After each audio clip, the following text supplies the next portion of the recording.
one of the best things about being a journalist is that you sometimes get to meet interesting people.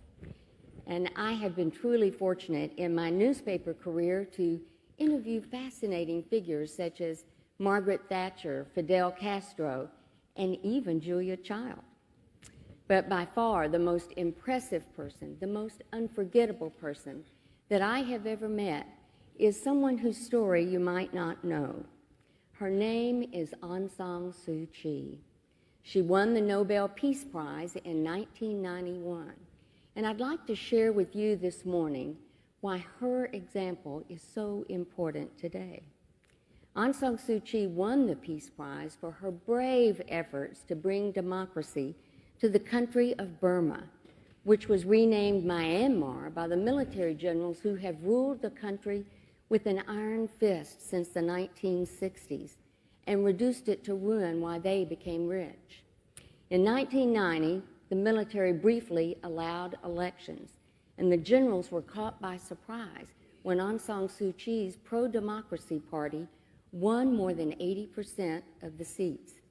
Instead of letting Suu Kyi's party take office, the generals arrested most of the party leaders and placed Aung San Suu Kyi under armed guard in her home. She was kept a prisoner in her house for 15 of the next 20 years. But she would not give up. She could not let her people down. She knew that 4 out of 10 children were severely malnourished. She knew that Burma had become one of the poorest countries in the world, with a lower per capita income than the Sudan. She knew that Burma had become a narco state, one of the leading producers of heroin and methamphetamines in the world. So she could not give up. Whenever the military would allow her to leave her house, she would go back out and encourage the people to be brave, to be noble, to keep working for democracy. And when she did, the generals would lock her up again. Several times she had to sell her furnishings to get food, but she wouldn't let go. She sent word out from her house, tell the people not to be afraid. Her own life was constantly at risk. Paid thugs battered her supporters and smashed her car windows. Soldiers stopped her car on the road and barricaded her inside her car for days on end. Once she was trapped in her car for 9 days. But she went back out. During one campaign trip, soldiers tried to ambush Suu Kyi as she went to a remote village with a group of her supporters. As they rounded a corner in the road, they saw a group of soldiers waiting for them, their rifles aimed and ready to fire. As Suu Kyi's group walked forward, the countdown to fire began. 5, 4. Suu Kyi motioned to her followers to stand back while she walked forward alone. 3, 2. At the very last second, the commanding officer ordered his men to put down their guns. He couldn't allow them to shoot someone so brave. As a result, he was sent to prison. Suu Kyi continued to go back out to speak. To understand such courage, you have to know her family tree. Aung San Suu Kyi is the daughter of 2 remarkable people. Her father is considered the George Washington of Burma. He was a war hero who fought for independence from British rule. He was in the process of organizing a democratic government after World War II when he was assassinated, gunned down by political rivals. Suu Kyi was only 2 years old. She was brought up by her mother, Khin Kyi. Khin Kyi was a nurse who became a national leader in her own right, elected to parliament and named ambassador to India. She constantly coached her daughter to remember her father's sacrifice and to be dutiful.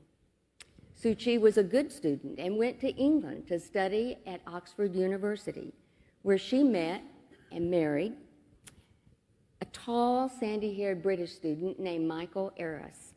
He went on to become a respected professor at Oxford. Suu Kyi settled into university life as a faculty wife and mother of 2 sons, Alexander and Kim. She was known as a perfectionist mom in the neighborhood. She not only ironed her husband's shirts, she ironed his socks. That domestic scenario was suddenly interrupted in 1988. A call came one evening that Suu Kyi's mother had suffered a stroke and might not live. Aung San Suu Kyi immediately packed her bags. She arrived in Burma just as massive student demonstrations against military rule erupted across the country. As the protest grew, the military cracked down hard. More than 3,000, perhaps as many as 10,000 people, it was impossible to count, were killed in one day alone, August the 8th, 1988. Suu Kyi was at the hospital caring for her mother as the wounded and the dying were brought in, stretcher after stretcher. Some had been shot in the back, some between the eyes. Some were only children holding up photos of Suu Kyi's father when they were shot. The leaders of the democracy movement came to Aung San Suu Kyi and begged her to take up her father's dream of democracy. She must, they said. It was her duty. Aung San Suu Kyi listened carefully and said, "All right, let's go forward." Aung San Suu Kyi was 44 years old. She gave the first political speech in her life before 500,000 people at the revered Shwedagon Pagoda. She then campaigned for democracy across the country for month after month, thinking that she would be able to return to her family after she had helped her party win the election. She had no way of knowing then that she would be cut off from the rest of the world for nearly 2 decades. When she won the Nobel Prize, Aung San Suu Kyi was locked up in her house and happened to hear about it while she was listening to the news on the BBC. She was only allowed to visit her family a few times over the years. She was not even allowed to see her husband when he fell ill with prostate cancer in England. Michael Eris died at the age of 53 without seeing her again.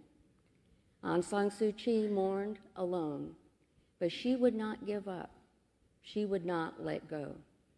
As I read about her over the years, I thought, how does she go on? I decided to see for myself what made Aung San Suu Kyi tick and arranged to go to Burma and to schedule an interview in 2003. I had to operate a little bit under the radar because at that time, no press visas were granted and you could be arrested for interviewing activists. In fact, people in Burma could be put in prison simply for talking about Aung San Suu Kyi in public, so they referred to her in whispers as the lady, the lady. I can't tell you how I got past the armed guards into her home, but I can tell you that I hid several small notebooks in my clothing and I wore pink. My theory was that the soldiers would never guess that a middle-aged lady in pink was a reporter. And it worked. Aung San Suu Kyi proved as impressive as I wanted her to be. Poised, articulate, surprisingly funny.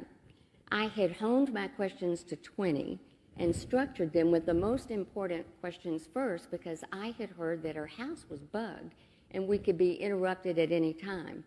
When I told her that I only had 20 questions, she laughed and said, 20 questions? It sounds like a quiz show.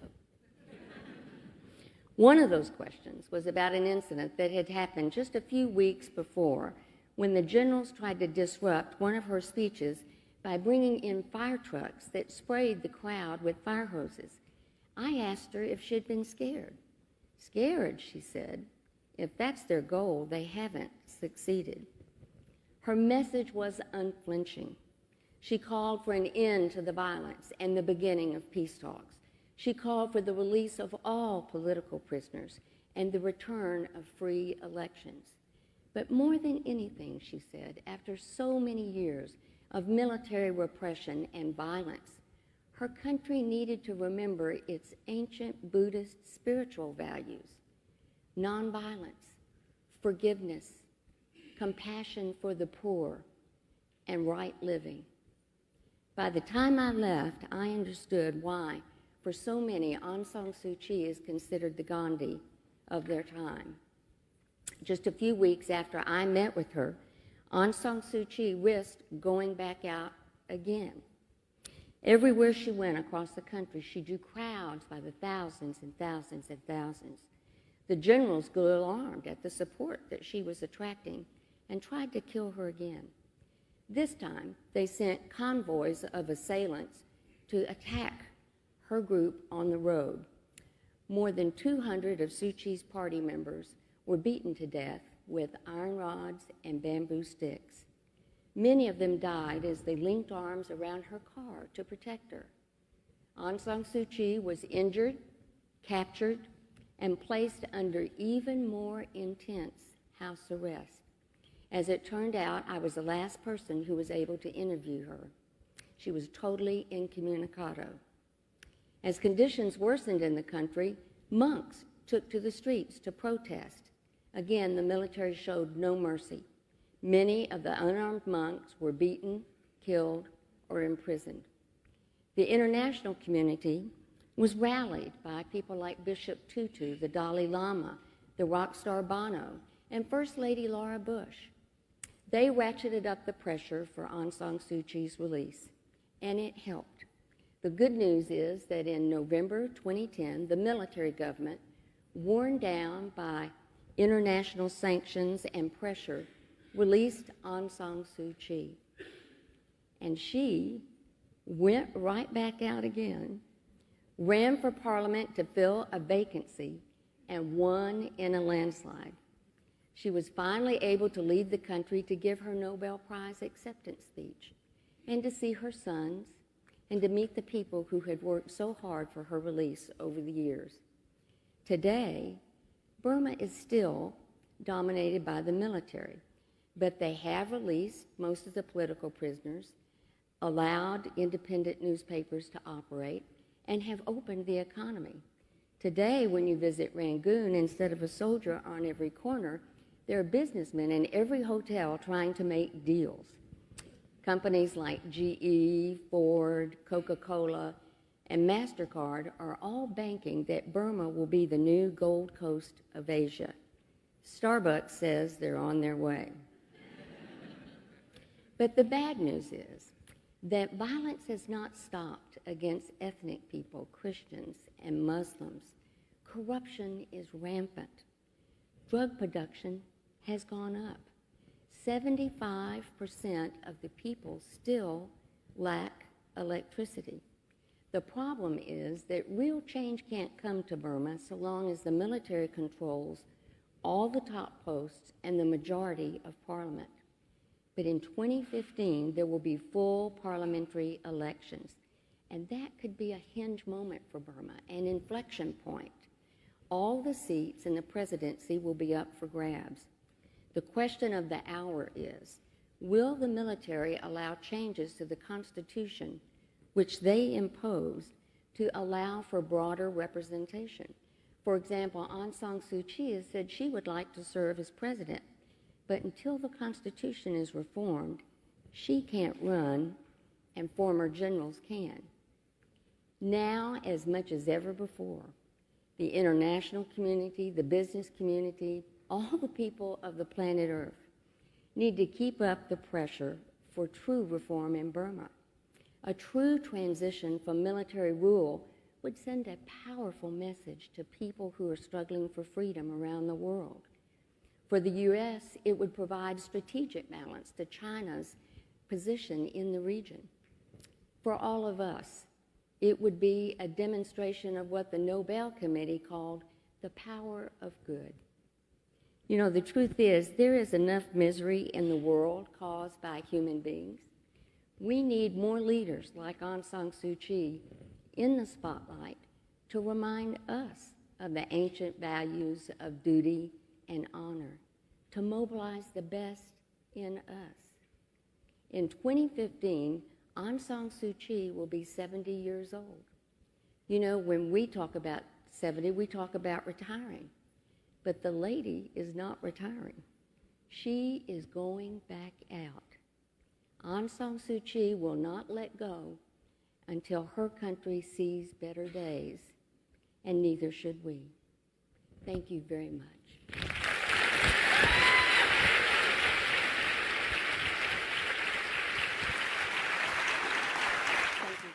မျောလင်းချက်တစ်စုံတရာမပါဝင်ပါနဲ့မိတ်ဆက်ခါသာရင်မပြောနဲ့ကျော်လွန်နိုင်မိခက်ခဲတိုင်းရှင်တဲ့ကမြတ်တာတရားနဲ့မျောလင်းချက်တစ်စုံတရာမပါဝင်ပါနဲ့မိတ်ဆက်ခါသာရင်မပြောနဲ့ကျော်လွန်နိုင်မိခက်ခဲတိုင်းရင်တဲ့ကသစ္စာတရား